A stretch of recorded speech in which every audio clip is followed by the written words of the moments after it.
Rasulullah Shallallahu Alaihi Wasallam membekali diri dengan kebaikan, ketakwaan, keikhlasan dan akhlak mulia dalam membimbing sehingga menimbulkan simpatik dan Audin mudah menerima ajakan ajaran Islam. Memasuki usia yang ke-40, di saat dia berkontemplasi di Gua Hira, tanggal 17 Ramadan tahun 611 Masehi, malaikat Jibril muncul di hadapannya, menyampaikan wahyu Allah yang pertama, Al-Alaq ayat 1-5. Bacalah dengan nama Tuhanmu yang telah mencipta. Dia telah menciptakan manusia dari segumpal darah. Bacalah, dan Tuhanmu itu maha mulia. Dia telah mengajar dengan kalam. Dia telah mengajar manusia apa yang tidak mereka ketahui. Dengan turunnya perintah itu, mulailah Rasulullah Shallallahu Alaihi Wasallam melakukan dakwah Islam. Langkah pertama yang dilakukan adalah berdakwah secara diam-diam di lingkungan keluarga terdekat dan di kalangan rekan-rekannya.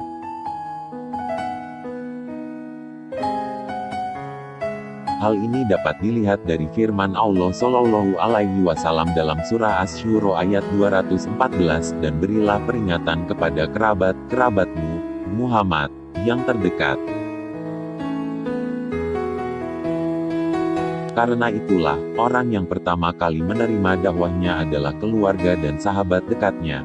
Di antaranya, Khadijah, istri Nabi, Ali bin Abi Thalib, sepupu Nabi, Abu Bakar, sahabat Nabi, Zaid, budak yang diangkat anak oleh Nabi, Ummu Aiman.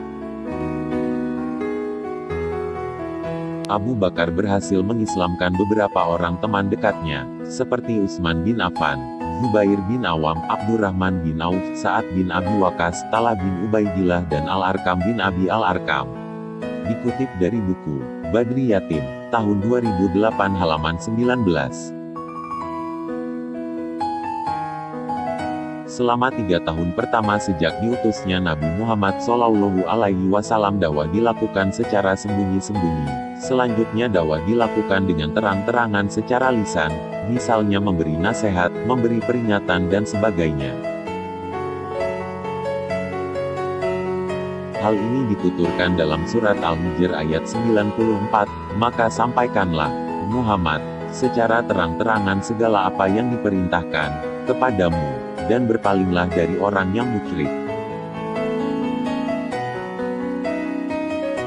Sejak turunnya ayat ini, Nabi mulai menyampaikan dakwah secara terbuka, sebuah langkah pertama untuk memasukkan gagasan agama ke dalam aktualisasi sosial dan kehidupan politik. Satu hal yang sangat penting adalah bahwasanya kelompok pengikutnya yang pertama adalah kalangan migran, kalangan miskin, warga kalangan yang lemah, dan anak-anak dari kalangan klan kuat Ali bin Abi Thalib, di mana mereka merupakan kalangan yang paling kecewa terhadap pergeseran moral dan sosial di Mekah, dan mereka membuktikan pesan-pesan Nabi Muhammad Shallallahu Alaihi Wasallam sebagai sebuah alternatif yang vital. Dikutip dari buku Ira Lapidus tahun 1999 halaman 34-35. Adapun metode yang dilakukan Nabi dalam dakwah secara terang-terangan adalah, pertama, mengundang Bani Abdul Muthalib ke rumahnya dan menjelaskan bahwa dia telah diutus oleh Allah. Mendengar penjelasan Nabi, Abu Lahab marah sambil berkata, "Celakalah engkau. Apa untuk inikah kami engkau panggil?" Dikutip dari buku Ahmad Syalabi, tahun 2003 halaman 76. Hal inilah yang melatar belakangi turunnya surah Al-Lahab.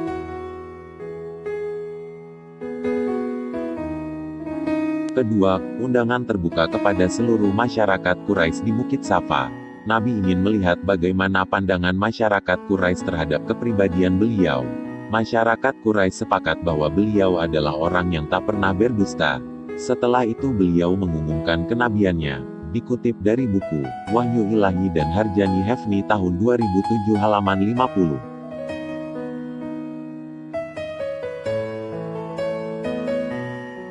Ketiga, Nabi Muhammad Shallallahu Alaihi Wasallam memproklamirkan keesaan Tuhan dan mengajarkan kesatuan dan persamaan antara manusia. Dikutip dari buku Jamil Ahmad tahun 2000 halaman 3.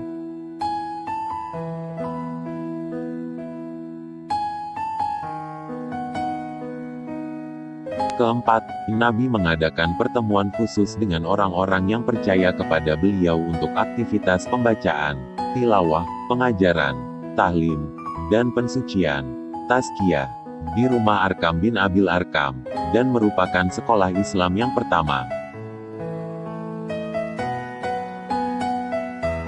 Kelima, beberapa pengikut Nabi meninggalkan Mekah dan mencari perlindungan atau mengungsi ke Ethiopia, sebuah negeri di seberang Laut Merah. Dikutip dari buku Bernard, tahun 2000 halaman 79. Setelah dakwah secara terang-terangan, pemimpin Quraisy mulai berusaha menghalangi dakwah Rasul. Semakin bertambah jumlah pengikut Nabi, semakin keras tantangan yang dilancarkan kaum Quraisy.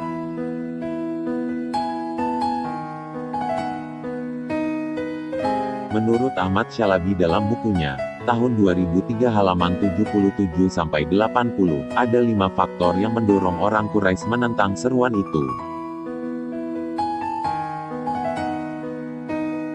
1. Persaingan berebut kekuasaan. Mereka mengira tunduk kepada agama Muhammad berarti tunduk kepada kekuasaan Bani Abdul Muthalib. Sedang suku-suku bangsa Arab selalu bersaing untuk merebut kekuasaan dan pengaruh.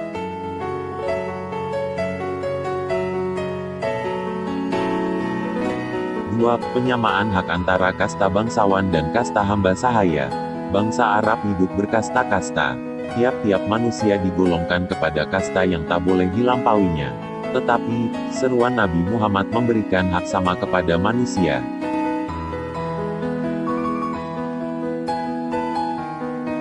3. Takut dibangkit. Agama Islam mengajarkan bahwa pada hari kiamat manusia akan dibangkit dari kuburnya, dan bahwa semua perbuatan manusia akan dihisab.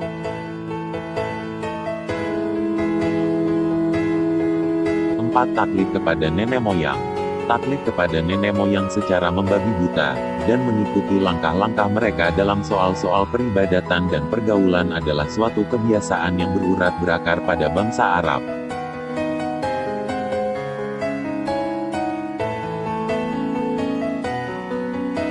5. Memperniagakan patung. Ini adalah satu sebab materi. Salah satu dari perusahaan orang Arab zaman dahulu, ialah memahat patung yang menggambarkan Al-Lata, Al-Uzza, Manah dan Hubal. Patung-patung itu mereka jual kepada jemaah-jemaah haji.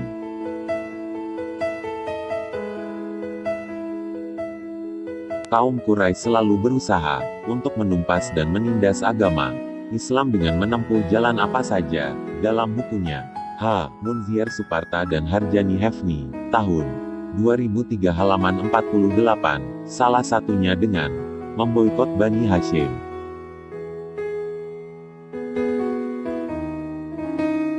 Isi piagam pemboikotan tersebut antara lain, mereka memutuskan segala bentuk hubungan dengan Bani Hashim seperti pernikahan, silaturahmi dan jual beli. Kutipan dalam buku Badri Yatim, tahun 2008 halaman 23.